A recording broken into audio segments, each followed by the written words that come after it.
Things keep getting worse. These topless streamers are evolving. There's been a lot that's happened,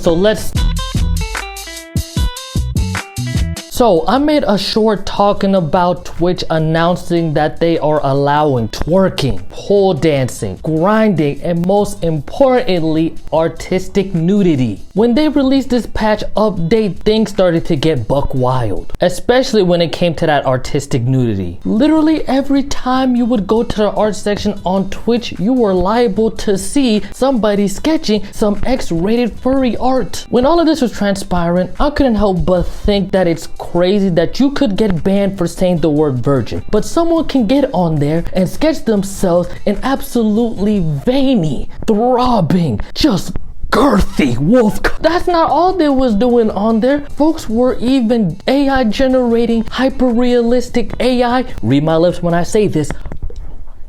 It's just crazy, man. You give them an inch and they'll take a mile. Thank God this rule change didn't last long because Twitch finally got that post-nut clarity and decided to roll it back. It probably hit them that, hey, maybe advertisers would not want to be associated with such a thing and they would threaten to leave. Anybody in the right mind who even thought about the repercussions for a second for such an idea, that thought would have gone to their head like, hey, maybe this wouldn't be too advertiser friendly. But apparently not Twitch, and I'm not surprised, so that's why I'm not sitting here saying, oh my gosh, what was Twitch thinking with such a rule, because I already know what they were thinking, and I know what they were thinking with. You would think that would be the end of the story, but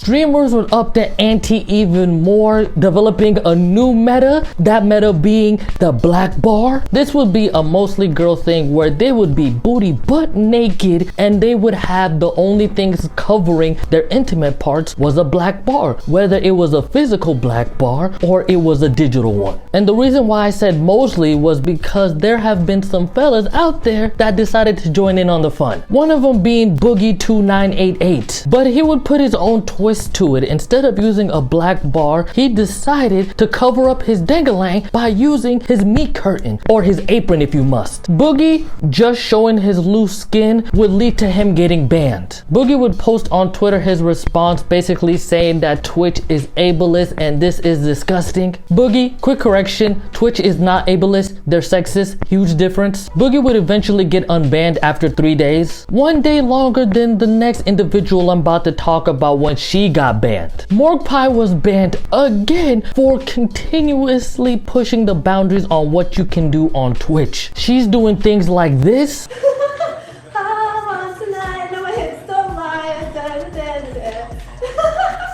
Not a lumberjack, thank you for the prime. Which, real quick, that better not be the most replayed part of this video. Keep it in your pants, you freaky frog. Hey, all I gotta say is you gotta give it up to her, man. You gotta give her her kudos. She is so innovative. A genius is not limited to people like Albert Einstein. There are different variations of genius and she is in that class. In this space right here, she is a savant. Like for instance, that clip I just showed you. Let me go ahead and break it down for y'all real quick so you can guys fully comprehend what I mean. Oh, and if you didn't know, she was the person that started the whole topless thing on Twitch. On Twitch, right? The only way you're able to wear a swimsuit on stream is if you're near a pool. And so you could be in the pools and hot tub category. So that's why you see that itty bitty kiddie pool over there. She got the shake weight. You already know what she's trying to portray. She is standing on something that is making her booty meat jiggle. And while this is happening, she placed a mirror strategically behind her so you can see that booty meat jiggle, as well as having her handle next to the mirror. And why does she have her handle next to the mirror? Maybe because, I don't know, she knows that this is gonna go viral? All I'm saying, man, just give her her flowers, man. Don't hate the player, hate the game. If Twitch did a better job cracking down, this type of thing wouldn't be happening. If these ladies and some of these fellas were in fear that Twitch was gonna drop the hammer on them, they wouldn't be doing it. But the fact that Twitch just gives them a little slap on the wrist and bans them for 2 days, that's not gonna stop nobody. Like, if you tell me right now, oh hey, you can do this thing on stream that'll make you mega viral and put more eyes on you, but the downfall of that is you get suspended for 2 days off and you can't stream, I'm taking that 20 times out of 10. I can miss 2 days if I know I'm gonna get more clout. At this point, Twitch just needs to take this opportunity to rebrand and pivot into an X-rated streaming site called Twitchmates. I can sit here and go full yap and talk about how Twitch needs to do a better job policing their platform, but I'm not gonna say something that nobody has said. I'm not gonna say something innovative or brand new at all, because this has been a thing for years, and as you guys can see, it has been falling on deaf ears for years.